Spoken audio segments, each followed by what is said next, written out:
What's up, guys? So recently I was recommended a video by a channel called Traveling Israel. Now, Traveling Israel is a pro-Zionist and anti-Palestinian propaganda channel. And as you can tell by the name of his channel, he was, I guess at one point, a travel guide in Israel. But his travel tips just weren't really salacious enough or interesting enough to garner the amount of engagement that he needed, I guess, to make a living off of his channel. So now he just does exclusively propaganda.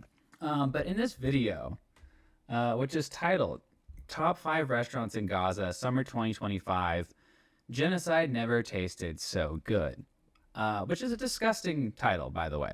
He makes the argument that because restaurants exist and are open in Gaza right now, that disproves that there's a genocide happening in Gaza, or that there is a potential, if not existing, famine in the Gaza Strip. And I want to talk about this video on two levels of analysis. One is that he omits relevant details in his examples of the restaurants open in Gaza. And the second level of analysis is very simple. You can have restaurants and there still be people experiencing a famine. Okay, we're going to dive into that a little bit later. And we're going to talk about one particular instance, one of these restaurants, and we're going to do some basic research that Traveling Israel was just too lazy to do because he wanted to promote his propaganda and deny genocide. He's a genocide denier. So let's go ahead and get into it. What are the top 5 restaurants in Gaza in the summer of 2025? Roma restaurant.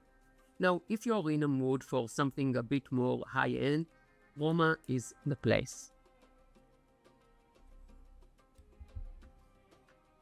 A beautiful seafood restaurant, great for special occasions. The kind of place you celebrate anniversaries or ceasefires. Yeah. Okay, so we're going to be looking at Roma Restaurant. So what I did was I went to Roma Restaurant's Facebook page, right, to do just a little bit, just to do basic research, which I know is hard for some people. And I went scrolling down their page. I went all the way down to 2023. I think we all understand why 2023 is an important year. And I noticed that they're posting like every day, every other day, September 26th, September 26th, September 27th, so on and so on. Okay. And then we get to October 6th. Okay. And October 6th is the day before the October 7th Hamas attacks on Israel. And I noticed that, before we even read the post after that October 6th post was on December 19th, 2024. Now that is a strange amount of time to go without posting. And then you just read the post, which I believe Traveling Israel did not do. But it says here, a year has passed since the destruction of our restaurant in Gaza. And from under the rubble, we made the hope to start again with steps that were impossible in the light of difficult conditions lived by the beloved Gaza Strip. We welcome you in Roma, ready to fulfill all your requests to have a good time away from the painful reality.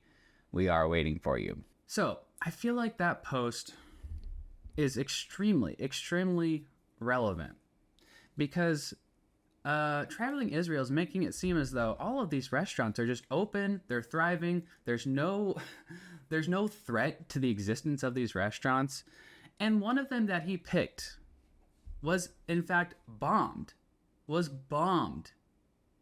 the IDF.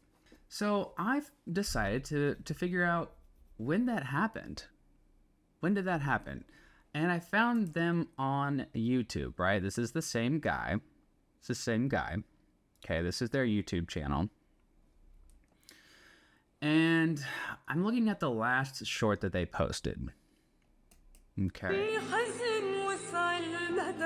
And it looks like their restaurant had been bombed But, the impression I get from traveling Israel is that all of the, all of the destruction, all of the restaurants that have been, destroyed by the IDF, by the state of Israel, that's all Hamas propaganda. But then I find out that the owner of this restaurant posted a video of his restaurant being destroyed. That's so interesting. Why would traveling Israel leave that out? Oh, I have no idea. And yes, Roma restaurant is currently open, at least as of May 2025. That's the last time they posted on Facebook. Who knows if it's open now? But they reopened a new restaurant because the last one was bombed. So, traveling Israel, I suggest you do just like 10 seconds of research before you post lazy slop propaganda on your channel. But beyond that, okay, so there are restaurants in Gaza. So that disproves that a famine is happening. That disproves that there's a genocide. Let's talk about the famine first. This is from the World Health Organization, we all know, which is a Hamas propaganda outlet. As of May 12, 2025, people in Gaza starving, sick, and dying as aid blockade continues. Yes, you can have restaurants open and there still be extremely hungry people. Those two don't negate each other. Like, this is so lazy and dumb and baby-brained. Traveling Israel, do a little bit more reflection before you post really stupid videos, because you just look like a moron. If we read down a little bit further, since the aid blockade began on 2nd of March 2025, 57 children have reportedly died from the effects of malnutrition. This number is likely an underestimate and is likely to increase. If the situation persists, nearly 71,000 children under the age of 5 are expected to be acutely malnourished over the next 11 months. It also says here, pregnant and breastfeeding mothers are also at high risk of malnutrition, with nearly 17,000 expected to require treatment for acute malnutrition over the next 11 months if the dire situation does not change, which it doesn't seem like it's going to, which is also something that Traveling Israel supports. Now, when it comes to the genocide, there have been multiple ways that the IDF has been trying to achieve it. But the most relevant for this video, again, is related to food. And this is according to Amnesty International, again, a Hamas propaganda outlet. It says here, evidence points to Israel's continued use of starvation to inflict genocide against Palestinians.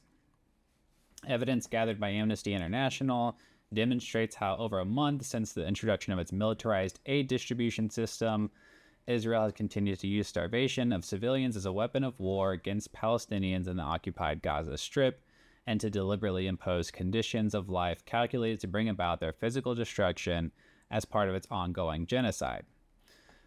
Not only that, but according to Haaretz, again, Hamas, the IDF soldiers have been ordered to shoot deliberately at unarmed Gazans waiting for humanitarian aid. So, all of this is happening with restaurants open. Again, they do not negate each other. All right, guys, and just to drive the point home a little bit further, Traveling Israel thinks restaurants equals no genocide, no famine. Just a quick history lesson. There was a place in Poland called the Warsaw Ghetto, where Nazis forced Jews to live in absolutely inhumane conditions during World War II. Similar to how Gazans are forced to live in inhumane conditions in the Gaza Strip. But one of the interesting things I found out is that there were restaurants in the Warsaw Ghetto.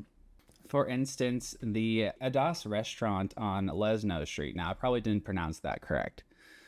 But the point is that Jews in the Warsaw Ghetto tried to maintain a sense of normalcy by going to restaurants, working at restaurants. They had, underground schools, things to say, hey, we're not giving up, okay? But that didn't disprove that the Nazis were perpetrating a genocide against the Jews. That right there annihilates Traveling Israel's argument that because there are some nice things in the Gaza Strip, that means there's no famine, there's no genocide, nothing bad is happening in Gaza. It's really just, all of the, the deaths are Hamas, militants and leaders, which, come on, guys, we all know is complete bullshit. But I figured I would do a breakdown not only of the facts of the case, which is one of the restaurants he talks about was bombed and destroyed over a year prior to one being reopened in January of 2025. But this isn't surprising, guys. This is a pro-Zionist, anti-Palestinian propaganda channel. It's lazy and it's disgusting. If you watch Traveling Israel, I suggest you just research what he says. It doesn't take that long. It's very easy. But anyway, guys, hope you have a good day. Talk to you later. Bye-bye.